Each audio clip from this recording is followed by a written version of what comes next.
మా ఛానల్కి స్వాగతం. చూస్తున్న వీక్షకులకు ప్రేక్షకులకు ప్రియ కాళభైరవ భగవద్బంధులకి స్వాగతం పలుకుతూ మమ్మల్ని ఎంతగానో ఆదరిస్తూ ఉండబడినటువంటి ప్రియ సోదరీమణులు అందరికీ కూడా మాఘమాస కృష్ణపక్ష ఆదివారం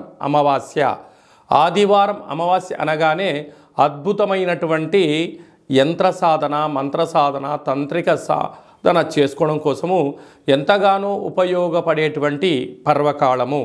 ఈ యొక్క తెలుగు సంవత్సరాదిలో చివరిగా వచ్చేటువంటి ఆదివారం అమావాస్య సందర్భంగా మనమందరము కూడా ఎలాంటి విధి విధానాలు పాటించడం వలన కాళభైరవుడి యొక్క శక్తి, కాళికామాత శక్తి మనము సంపాదించి ఒక బట్టి విక్రమార్కుడిలాగా, శివాజీ చక్రవర్తిలాగా, చాణక్య చంద్రగుప్తుడిలాగా అద్భుతమైన విజయం ఎలా సాధించాలో మనము ఈ వీడియోలో సవివరంగా సంపూర్ణంగా తెలుసుకుందాం.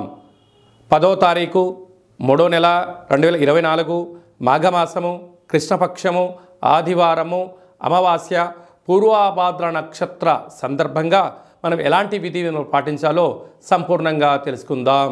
మకర రాశి వారికి ఈ ఆదివారం అమావాస్య సందర్భంగా రాశిలోనే కుజుడు సంచారం చేయడం, కుజదోష ప్రభావం, ఒకవైపు ఏలనాటి శని సంచార స్థితి జరుగుతూ ఉంది కనుక వీలైనంత వరకు మౌనం, ధ్యానం, దూర వాయు జల ప్రయాణాలకు దూరంగా ఉండడం, రుద్రాభిషేకం చేసుకోవడం, ఎర్రటి కందులను ఒక కేసింబావుని ఎర్రటి క్లాత్లో ఏర్పాటు చేసుకొని ఒక 7 నల్లటి ఒత్తుల చేత ప్రమిదలో పెట్టి దిష్టి తీసి ప్రవహించిలో నీటిలో వేయడం వలన మానసికమైన ఆందోళన, దీర్ఘకాలికమైన వ్యాధులు, ప్రశాంతత కలుగుతాయని చెప్పి గమనించాలి. కాళభైరవ స్వామి వారి యొక్క స్మరణ, కూష్మాణ దీపము మీకు ఐశ్వర్యం, ఆనందం స్వాగతం పలుకుతూ రాబోయే కాలంలో వృత్తులలో, ఉద్యోగాల్లో, వ్యాపారంలో అన్నింటా విజయం మీ సొంతం అవుతుందని చెప్పి గమనించాలి. తరచుగా గొడవ పడడం, పోలీస్ స్టేషన్లకు వెళ్ళడం, 490 కేసులు పెట్టుకోవడం, అలాగే విడిపోవడం జరుగుతూ ఉంటుంది. అలా కాకుండా వారి జాతకాలలో గ్రహాలు లేకుంటే గుణాలు, పాదాలు, జంతు మైత్రి ఎలా కలుస్తుంది, వారి వివాహం ఎందుకు అవ్వడం లేదు, అయిన దంపతులు ఎందుకు తరచూ గొడవ పడుతున్నారో మన యొక్క దేవాలయంలో సంపూర్ణంగా జాతకాలను తెలుసుకొని వారి పేరులో మార్పును కానీ, వారు చేసే విధానంలో కొన్ని మార్పులు కానీ చేయించడం వల్ల వాళ్ళిద్దరూ పార్వతీ పరమేశ్వరులాగా ఉండేటువంటి ఆధ్యాత్మిక సలహాలు, సూచనలు ఇవ్వడం జరుగుతుంటుంది.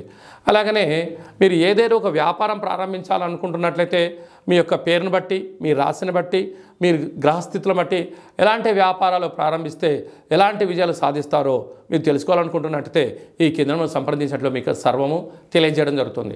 అలాగనే కాళభైరవ మంత్ర సాధన చేయాలి అనుకుంటున్న వారందరికీ మన యొక్క దేవాలయంలో మంత్ర సాధన, మంత్ర ఉపదేశ కార్యక్రమం ఏర్పాటు చేయడం జరుగుతుంది. ఆసక్తి గలవారు ఈ కింద నెంబర్ని సంప్రదించవచ్చు. ఈ ఆదివారం అమావాస్య సందర్భంగా అమ్మవారి యొక్క ఆశీస్సులు ఉండాలని కోరుకుంటూ ఆశీర్వచనం.